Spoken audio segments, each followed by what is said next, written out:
Hola, bienvenidos a Abriendo Alameda, un espacio de El Empaquetado Televisión. Hoy tenemos con nosotros a Ramón Afonso y a Luis Serichol. Hola, ¿qué tal? Hola, bueno, Hola. gracias Hola. por la invitación. Bien. Y la verdad que es un placer verme aquí dentro del empaquetado, que lo había visto tantas veces en las redes y ahora lo estoy conociendo por dentro. Muchas gracias. Luis y Ramón pertenecen a la Asociación por la Defensa de las Pensiones Públicas de Canarias. Y el 17 de marzo pasado pudimos ver en Santa Cruz una enorme manifestación. ¿Qué pasó el 17 de marzo en Santa Cruz? Pues desde nuestro punto de vista creo que fue la culminación de 5 años de trabajo de la Asociación por la Defensa de las Pensiones Públicas de Canarias. Nosotros empezamos en la Plaza de la Candelaria todos los lunes en asamblea y ahí surgió un germen de un grupo de mujeres y hombres de nuestra tierra preocupadísimos por la amenaza que se ponía una reforma de las pensiones hecha desde el PP y seguramente era lo que pensábamos que deba ser un punto de inflexión para que el sufrimiento que ya sufrían las clases populares por la crisis se ahondara aún más. Y a partir de ahí empezamos a organizarnos, empezamos a trabajar, hemos dado charlas en un montón de sitios, en un montón de pueblos, hemos ido ahí donde se nos ha pedido que fuéramos a explicar qué es lo que significaba eso de las pensiones, que el Partido Popular intentaba colar de soslayo como una reforma para la mejora de las pensiones.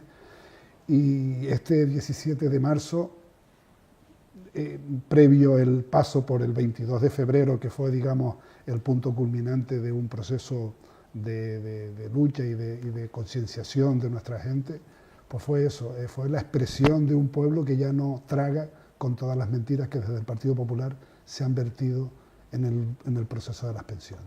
¿Esperaban el éxito que tuvo? Porque la manifestación fue un éxito, ¿no? Sí, la verdad que sí lo esperábamos. Lo esperábamos porque ya habíamos visto unos días antes, el día 22 de febrero, que ahí sí que nos sentimos desbordados, porque fue una concentración que hicimos ante la Seguridad Social, donde hicimos simbolizamos la quema de las cartas de la ministra Báñez comunicándonos el aumento del 0,25%. Ahí sí que fuimos completamente desbordados, nos pilló desprevenidos, aunque ya intuíamos que iba a ser bastante más grande de las concentraciones que hacemos habitualmente, porque hemos hecho muchas concentraciones en este tiempo, pero ahí sí nos sentimos desbordados. Sin embargo, el día 17 de marzo ya lo preveía, ya se veía que había un ambiente muy fuerte de protesta, de hartazgo de los pensionistas, no solamente de los pensionistas, sino porque lo hicimos un sábado precisamente para incorporar a otros sectores de la población a que pudiesen también venir a la manifestación, y ahí se nota el hartazgo que hay en la población sobre las políticas económicas que se están haciendo en este país, ¿no? Las reformas laborales que se han hecho han humillado a toda una generación de trabajadores que están pagando las consecuencias de esas reformas, y nosotros siempre estamos poniendo el dedo en la llaga en el asunto de que no es solamente una cuestión de que las bajas cotizaciones nos perjudican a los actuales pensionistas, sino que los trabajadores actuales, con las condiciones de trabajo que se les están imponiendo, cuando se vayan a jubilar se van a dar cuenta de que no tienen cotizados lo suficiente para tener derecho ni a una pensión digna, ni a una pensión, ya veremos si a una pensión contributiva en muchos casos, ¿no? O sea que hay una situación muy grave. Yo creo que la población lo ha entendido de esta manera. Lo vimos también en unos días antes del 8 de marzo con la manifestación de mujeres, ¿no? Hay ya muchos colectivos que están dispuestos ya, parece que, por fin, a decir que ya está bien. ¿Y el gobierno atiende de alguna manera? ¿El gobierno después del 17 de marzo, ustedes han visto que ha habido un cambio de postura? El gobierno, desde nuestro punto de vista, lo que entró fue en shock. Nunca se pensaron porque ellos han tenido como cautivo ese voto que siempre se decía de los pensionistas, de los mayores. Y cuando ya los pensionistas se han hartado de las mentiras y de las medias verdades, de que si el 0,25% y de esa carta ignominiosa que han recibido, pues yo creo que ahí hubo un punto y aparte en cuanto a la concienciación de que el Partido Popular es un partido que está legislando en contra de los intereses de la mayoría y en contra de los intereses de esa mayoría social que siempre ha estado un poco a caballo entre el miedo a que le quiten lo conseguido y las posibilidades de abrir nuevas alamedas, haciendo referencia a este programa, a nuevas alamedas, a la esperanza de tener un futuro mejor.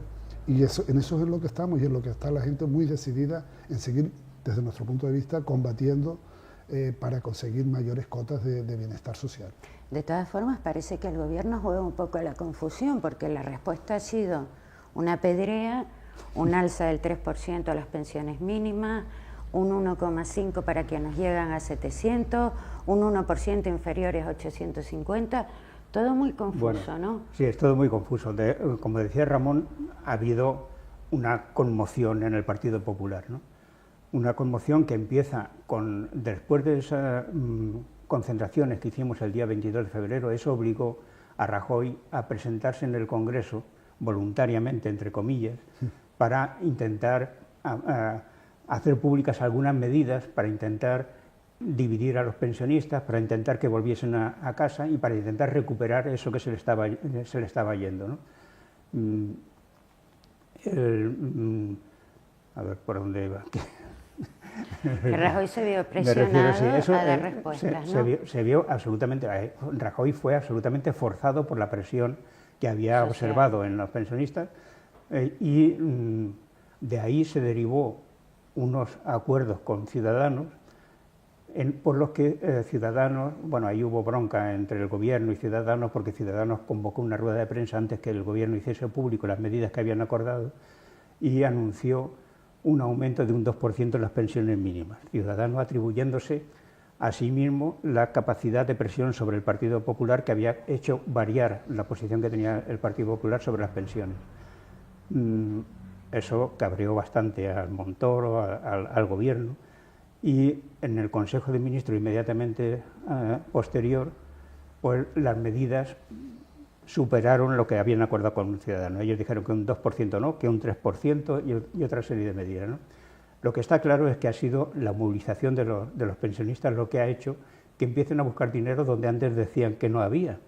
O sea, hasta este momento decía que Rajoy estaba haciendo lo posible, no se podía hacer otra cosa con el tema de las pensiones, que él estaba subiendo las pensiones en la medida que se podía, que por lo visto era solamente ese 0,25%, hasta que los pensionistas salieron a la calle, pero a partir de ahí la cosa está cambiando, ya están buscando y están haciendo un serio esfuerzo para que los pensionistas vuelvan otra vez a conformarse, vuelvan otra vez a su casa. Hay un gran esfuerzo de división de los pensionistas que parece que no se está logrando. Ya vamos a tener movilizaciones otra vez el próximo día 16 delante de todos los ayuntamientos. 16 de abril. 16 de abril. Aquí lo vamos a hacer delante del Ayuntamiento de Santa Cruz, pero vamos a presentar mociones en todos los ayuntamientos, porque aquí lo que hay detrás es un intento de privatización de las pensiones. Eso es realmente lo que hay detrás de toda esta supuestamente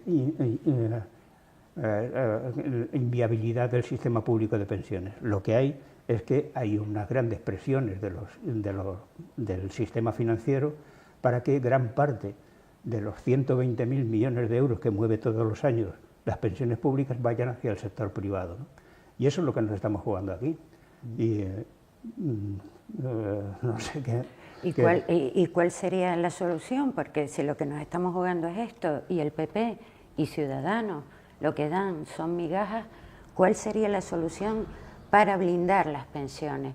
Porque estamos entrando en este debate de que no son sostenibles. Sí, el problema, la trampa fundamental que se ha generado con el tema de las pensiones fue a raíz de los acuerdos de Toledo de 1995.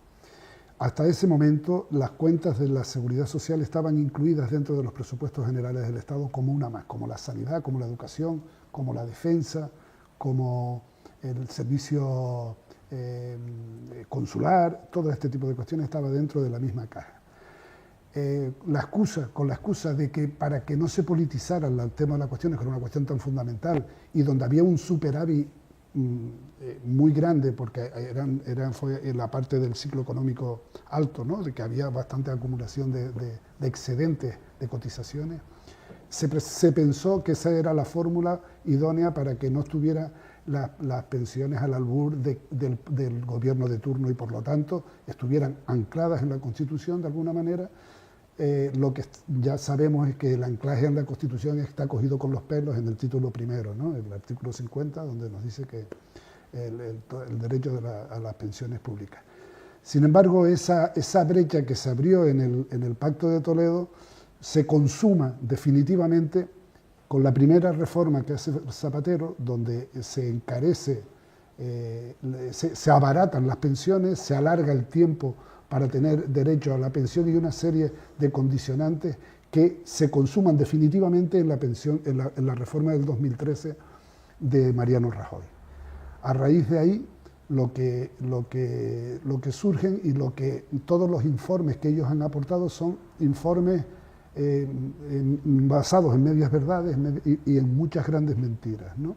Como por ejemplo que es insostenible el sistema público de pensiones porque son muy costosas, una secuencia hilada de una mentira tras otra, han construido un cuerpo donde la gente ha llegado a creerse todas esas mentiras. Por ejemplo, y una que es la que está siendo muy machaconamente repetida últimamente, es que ¿cuántos trabajadores en activo se necesitan para que se cubran las pensiones de un pensionista?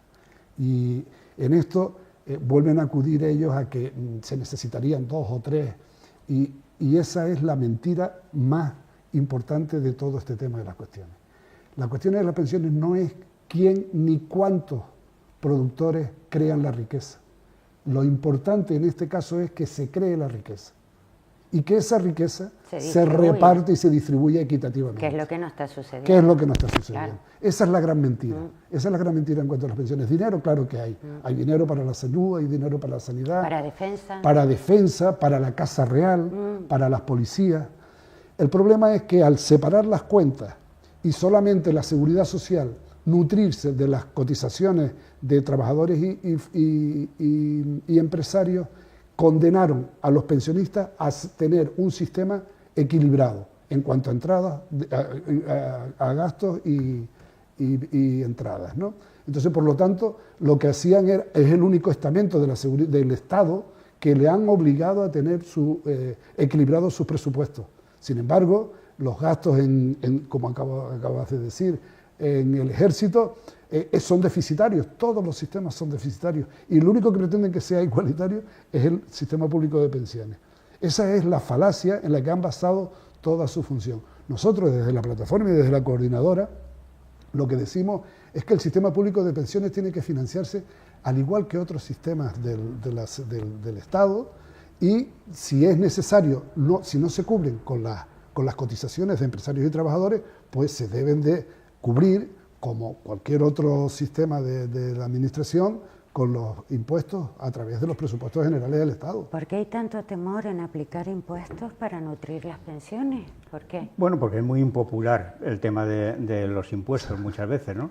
Y porque creo que a los neoliberales no les gusta pagar impuestos y por lo tanto, de esa manera, como no quieren pagar, condenan las políticas sociales y no quieren contribuir solidariamente a la satisfacción de las necesidades de la gente que más necesidades tiene. Antes, Luis, comentabas la diferencia que hay entre lo que paga un trabajador y lo que pagan las empresas del IBEX. Claro, es que una de las cuestiones fundamentales para garantizar cualquier sistema, para garantizar los servicios públicos en este país, no solamente las pensiones, sino pues una sanidad de calidad, una educación de calidad, es necesario una reforma fiscal en profundidad, porque ahora mismo la realidad fiscal que tenemos en este país es que estamos 5 puntos por debajo de Europa en fiscalidad, por lo tanto hay un gran margen para hacer una reforma en profundidad y porque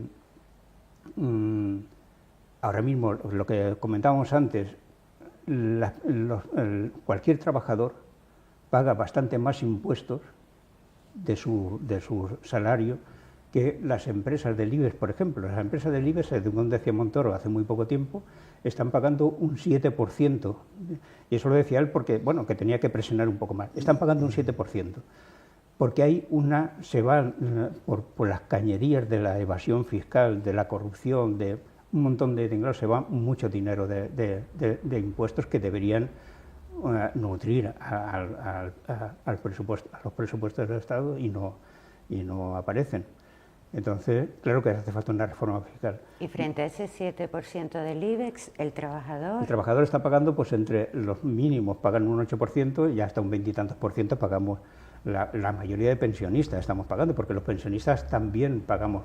Parece ser que los pensionistas solamente cobramos y gastamos, no, los pensionistas pagamos también y cotizamos impuestos como cualquier otro trabajador, ¿no? Y estamos cotizando en función de lo que cobre cada uno, pero entre un 8 y un 20 y tantos por ciento todos los pensionistas están cotizando, los que sobrepasan ahora mismo los 12.000 euros de ingresos anuales, ¿no? Es que eso es bastante perverso, porque después de la aplicación del artículo 135, o sea, los bancos no están obligados a devolver el rescate bancario, pero nosotros estamos obligados, España tiene que pagar la deuda que asumimos por el agujero bancario antes que pagar las pensiones, antes que la sanidad, antes que la educación. Eso lo sabemos los españoles que firmaron, que el Partido Popular y el PSOE firmó eso. Claro, hombre, lo sufrimos, no sé si lo sabemos todos, pero desde luego todos los estamos sufriendo, ¿no? Ahora mismo eso nos está condicionando mucho cualquier intento de reforma, porque basándose en eso, por ejemplo, el Partido Popular ahora mismo ha presentado un proyecto de ley que resolvería el problema de las pensiones de una forma con un gran contenido social, con el que estaríamos completamente de acuerdo, o gran parte de acuerdo. Está presentada en el Congreso de los Diputados un proyecto de ley de reforma del sistema público de pensiones, presentado por Unidos Podemos, en Marea y en Común Podem, han presentado, y eso se ha vetado por parte del Gobierno. Es un proyecto que resolvería absolutamente la situación en la que nos encontramos y que nosotros apoyaríamos, la Coordinadora Estatal de Pensionistas apoyaríamos, pero eso está paralizado basándose precisamente en ese techo de gasto que obliga a ese artículo, ¿no? Sin embargo, nosotros creemos que están utilizándolo de una manera muy torticera. ¿Por qué? Porque en ese proyecto de ley se están hablando de una reforma hasta el 2027, de tal manera que ese incremento de gasto no es este año, que es lo que podría paralizar el Partido Popular, que podría vetar el Partido Popular, es hasta el 2027, podría asumirse perfectamente, pero ahora mismo no conviene al Partido Popular y a la derecha en general un debate en el Parlamento, un debate público donde se ponga de manifiesto que hay otras alternativas a lo que ellos están planteando para las pensiones y en general para los derechos sociales y para los servicios públicos, ¿no? Entonces, bueno, tienen vetado igual que tienen vetado un montón de proyectos de ley, justificándolo siempre que es lo que supera el techo de gasto que están obligados por Europa, ¿no? En este caso es falso porque este proyecto que se ha presentado, ya digo que se divide el gasto en una serie de años que se podría asumir perfectamente. ¿Y el Partido Socialista qué papel está jugando en todo esto? Porque ahora acaban de proponer una serie de cosas y se acaba de descubrir que Pedro Sánchez tiene contratada un sistema privado, ¿no? Sí, la verdad que tendrían que tratarse bien esa cuestión, ¿no? Un señor que está cobrando un dineral, es el más que cobra del Partido Socialista, que tiene un plan privado de pensiones, no puede estar llamando a que otra gente no se haga ningún plan privado. O sea, nos parece una contradicción tan apabullante que yo creo que con eso se justifica, no habría ni que hablar más de esa cuestión, ¿no? Pero es verdad, y ahora ya que nombras los planes privados de pensiones, ahí está la cuestión de por qué se ha creado ficticiamente un problema de las pensiones. Realmente el problema de las pensiones, para hacer un poco de memoria, es cuando la patronal de las aseguradoras y de los planes privados de pensiones se dan cuenta de que hay 120 y pico mil millones de euros que están en manos de todos, con un control democrático, porque en ese momento estaban participando todos los grupos y todas las mayorías y todos los grupos parlamentarios estaban participando de manera coordinada en los pactos de Toledo, y vieron que ahí había un filón para hacerse como habían hecho anteriormente con la sanidad y como han hecho con la educación. El último resquicio que quedaba de propiedad comunal eran las pensiones. Y las pensiones en aquellos momentos, y todavía ahora, tenían un gran prestigio social. La gente los reconocía como un gran avance de la lucha de la clase trabajadora en todos estos años. Y ese prestigio lo sigue manteniendo, a pesar de los intentos de la patronal y de los bancos y del gobierno, y incluso de los gobiernos que se dicen que están defendiendo las pensiones, y de los partidos que dicen que están defendiendo las pensiones. Algunos lo están haciendo con la boca chica, como creemos nosotros que lo está haciendo el Partido Socialista. Las soluciones que ha dado el Partido Socialista son nada más que meros parches. Un impuesto a la banca, vale, pues sí, ¿quién no está de acuerdo con que se graven a los bancos que han sangrado a nuestro pueblo? Pues claro que sí, habría que... Y todas las transacciones que deberían estar grabadas con unos impuestos bastante contundentes, pues claro que sí, pero eso no soluciona la cuestión. La cuestión es que nosotros, desde nuestra asociación y desde la coordinadora, nosotros lo que estamos proyectando es un proyecto de futuro, pero un futuro real, que no esté basado en las ocurrencias, porque esto es lo que pasa, lo que nos parece que es la solución que da el Partido Socialista, son ocurrencias que no para salir del paso y decir que ellos también están en la lucha por la defensa del sistema público de pensiones. Tendrían que asumir muchas de las cuestiones que no las dicen, porque si no las dicen no existen y por eso no las dicen, como por ejemplo hay una lucha decidida contra la economía sumergida. Tendríamos que entablar una lucha decidida contra los paraísos fiscales, que aquí en Canarias tenemos y sabemos de sobra lo que significa la RIC. La RIC, que al que no lo sepa le podríamos decir que significa la exención fiscal del 90% de lo que tendrían que pagar empresarios y profesionales liberales en cuanto a los impuestos de sociedades. El 90% el gobierno de Canarias, graciosamente, le permite evadirlo de alguna manera legalmente, y eso está ocurriendo aquí en Canarias, y no es una imposición que nos venga de fuera. Quiero decir que por medio de la fiscalidad se han estado beneficiando y han haciendo un reparto completamente asimétrico, beneficiando las cuentas y las cuentas de resultados de las empresas y de los empresarios en detrimento de la cuenta del trabajo, de los trabajadores. Y eso es ni más ni menos el reparto que hace el Partido Popular, el reparto que ahora mismo también mantiene y defiende a capa y espada Coalición Canaria. No hay nada más que ver que están apoyando estos presupuestos generales del Estado como si fueran lo más de lo más, cuando dentro de esos mismos presupuestos hay unas rebajas y unos recortes en materias sociales impresionantes, y nos los quieren vender como los más sociales de la historia. No hay nada más que ver lo que ha dicho Ana Orama recientemente, que hay que defender estos presupuestos porque son los más sociales de la historia. Señora Ana Orama, por favor, que ya sabemos cómo se las gasta Coalición Canaria aquí, cómo hace el reparto de dinero. No hay nada más que ver cómo nos trata aquí en cuanto... me gustaría hacer referencia a lo que el gobierno de Canarias ha dejado de invertir en el año 2017. Es que sí, parece que el gobierno regional no tiene nada que ver con las pensiones, y algo tiene que ver. Tiene mucho que ver.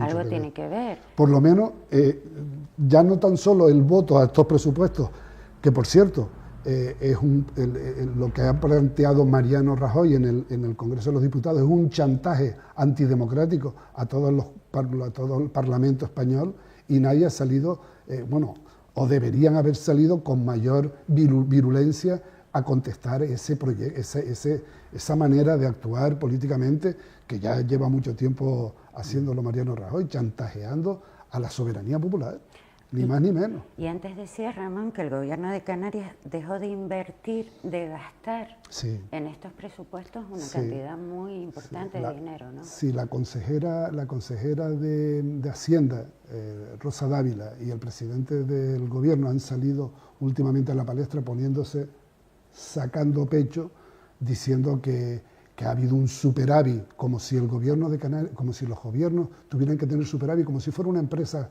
comercial que tuviera que tener ganancias. que han tenido un superávit en el año 2017 de un 0,6% del PIB, lo que significa alrededor de unos 260 millones de euros.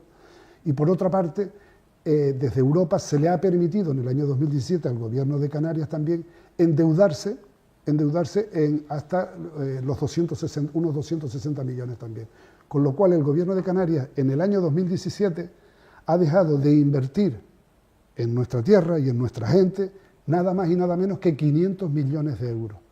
Dejar de invertir 500 millones de euros en una sociedad como la Canaria, con el 44% de nuestras personas empobrecidas, en exclusión social total, con unas tasas de dependencia altísimas y que son los últimos en atender a esa dependencia en el Estado español, con unas sanidades que según la Asociación de Defensa de la Sanidad Pública de Canarias solamente las supera por la cola Valencia, y que todavía estos impresentables traten esto como si fuera un éxito de su gobierno, nos parece a nosotros un ahorro criminal. Es un ahorro criminal porque afecta a las clases más desfavorecidas, porque afecta a la dependencia, porque afecta a los pensionistas, porque afecta a la salud, porque afecta a la educación. En definitiva, el Gobierno de Canarias está haciendo pan con tortas, como se dice, porque tendría que estar avergonzados de ese ahorro, de ese supuesto ahorro que tanta gracia, o que parece ser que Europa les está pasando la mano como si fuera un gran éxito, cuando lo que están haciendo es criminalizando a nuestro pueblo. Me gustaría que me hablaran de esta camiseta, que el otro día en la manifestación era el uniforme, estaba toda la manifestación plagada de esta camiseta. Sí, sí. ¿De dónde sale? ¿Quién la hizo? ¿Cómo surge? Esta camiseta, bueno, el color amarillo realmente fue una idea, porque había una película de hace muchos años que se llamaba Del rosa al amarillo, me parece, y era, pues el amarillo simbolizaba a las personas mayores, ¿no? La vejez y tal, ¿no? Entonces por eso utilizamos, y esto pues es un poco lo que nos une, ¿no? Que no te roben la pensión, lucha. Esto es, de alguna forma, es el símbolo que nos mueve, que nos organiza y que hace que bueno, ahí lo vemos en... Estamos viendo la manifestación del otro día. Mucha gente con las camisetas amarillas.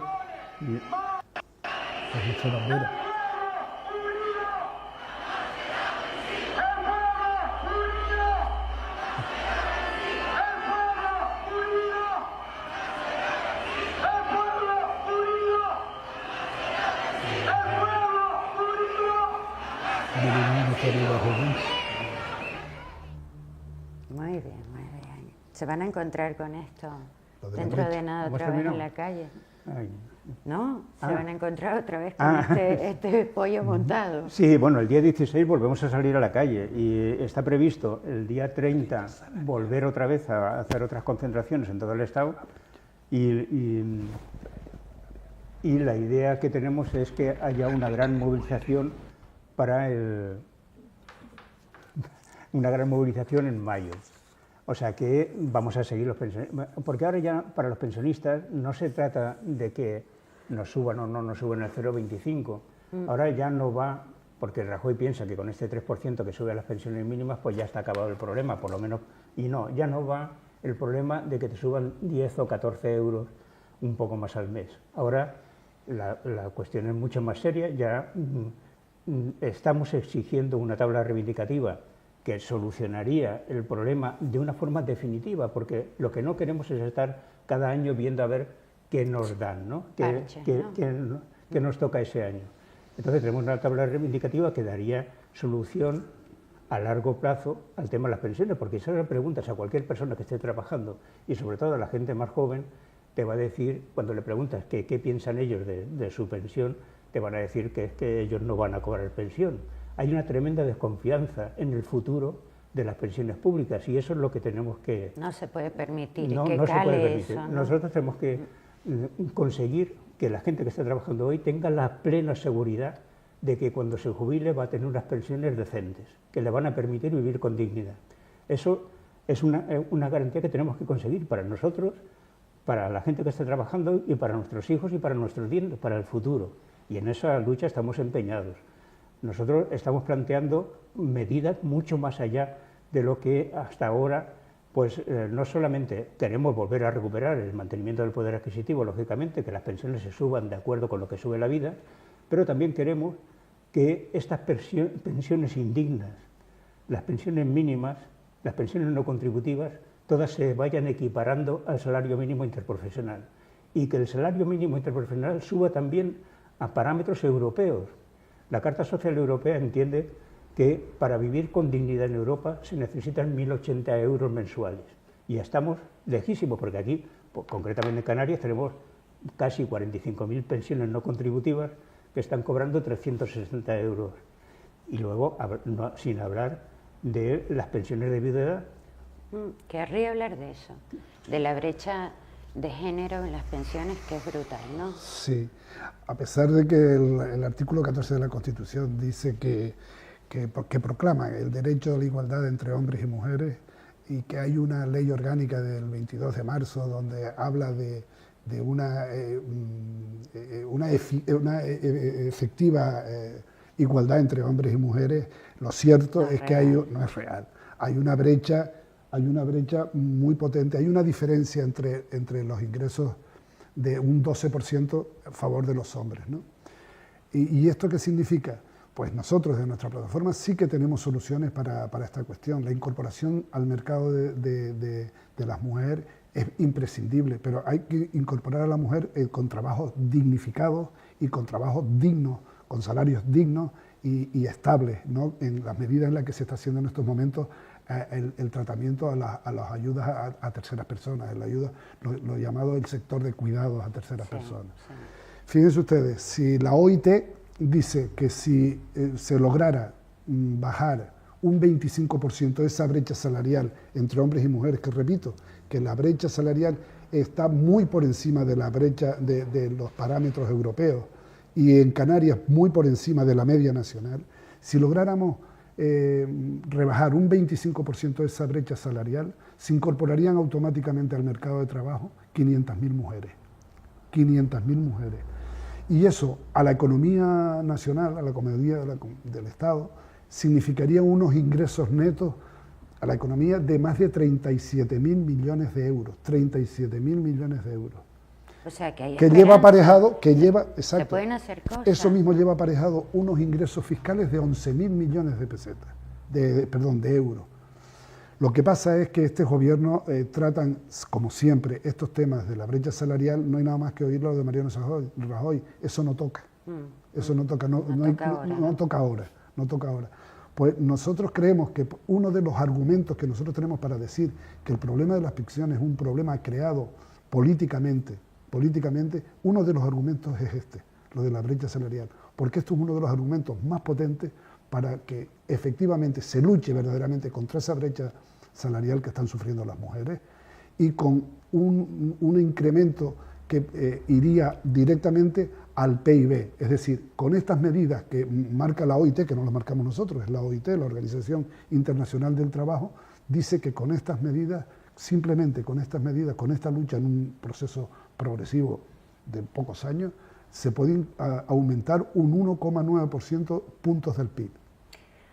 Bien, me gustaría acabar con esto analizando que se pueden hacer cosas, ¿no? Bueno, se pueden hacer cosas. Mira, en Europa somos el único país de Europa que no está subiendo las pensiones de acuerdo con una serie de parámetros, que es o bien el coste de la vida, o bien la media de los salarios de ese país, o bien lo que ha crecido el Producto Interior Bruto en ese país. Esos son los tres parámetros con los que se suben las pensiones en toda Europa, en todos los pueblos de Europa, excepto en España, que se sube un 0,25%. Eso es inaceptable, y es inaceptable, de hecho lo tenemos denunciado al Tribunal de Derechos Humanos Europeo, y porque España está incumpliendo convenios firmados por este país. La OIT, el artículo 102, obliga a los estados a que suban las pensiones de acuerdo con esos parámetros que te he dicho, de acuerdo con las costumbres en cada uno de los países. Aquí tendrían que subirlo de acuerdo con el aumento del coste de la vida, que es lo que se ha hecho tradicionalmente, ¿no? O sea que estamos en Europa, solamente me parece que hay un 5% de las demandas al Tribunal de Derechos Humanos que se están aceptando en Europa, y una de ellas es precisamente el incumplimiento sobre el tema de las pensiones en España, ¿no? O sea que Y los pensionistas sí tendrían que saber que la gente que cobra ese público que ha tenido el PP, los votantes del PP, sí tienen que saber que si el PP sigue gobernando esto va rumbo a peor, ¿no? Evidentemente. O sea, o sale el PP del gobierno y por supuesto Ciudadanos no tiene una opción distinta, ¿no? Bueno, vamos a ver, nuestra asociación es una asociación transversal donde participa mucha gente con ideologías muy plurales, una ideología muy plural. Sin embargo, dentro de ellos tenemos compañeros en nuestra misma asociación que han sido militantes del Partido Popular, casi todos es verdad que ha habido una desbandada del PSOE y de varios partidos. Lo que no quiere decir que nuestra asociación no tenga objetivos políticos, lógicamente. Lo que no tenemos son objetivos partidarios. Y eso es una cuestión que queremos dejar muy bien clara aquí y en todos lados, ¿no? Porque nosotros somos, la asociación es soberana en cuanto a sus movilizaciones y no está vinculada a ninguna organización partidista. Pero sí decimos que tenemos que luchar ahora mismo, en este momento, con aquel gobierno que está haciendo que cada vez vivamos peor. Y ese es el Partido Popular y la gente de Ciudadanos, evidentemente. Son los que ahora están haciéndonos sufrir mucho.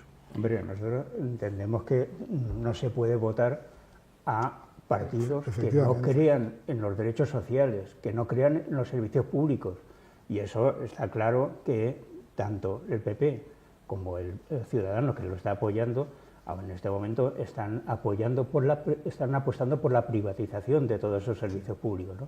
Y ahí tenemos que advertir a la población de que tengan cuidado con que se piensen mucho el voto y a ver qué compromisos asumen en las elecciones, porque nos va el futuro en ellos. Y quisiéramos hacer una advertencia, podríamos hacer no una advertencia, pero sí dar una alerta de lo que significan los planes privados de pensiones. Sí. Los planes privados de pensiones, el 80% de los planes privados de pensiones han fracasado. Y algunos, los que más están dando, es lo mismo que están dando las letras del Tesoro. Es decir, que no son la panacea, ni siquiera esa parte complementaria que pudiera servir a las pensiones públicas. Para tener derecho a una pensión de 1.000 euros en un plan, el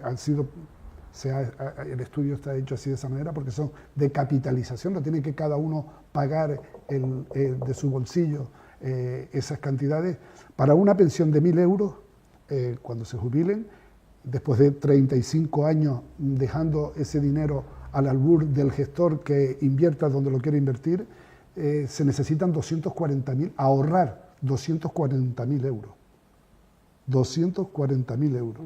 ¿Qué trabajador en las condiciones en las que estamos viviendo ahora va a poder disponer de un plan privado de pensiones para una pensión casi mínima dentro de 30 años?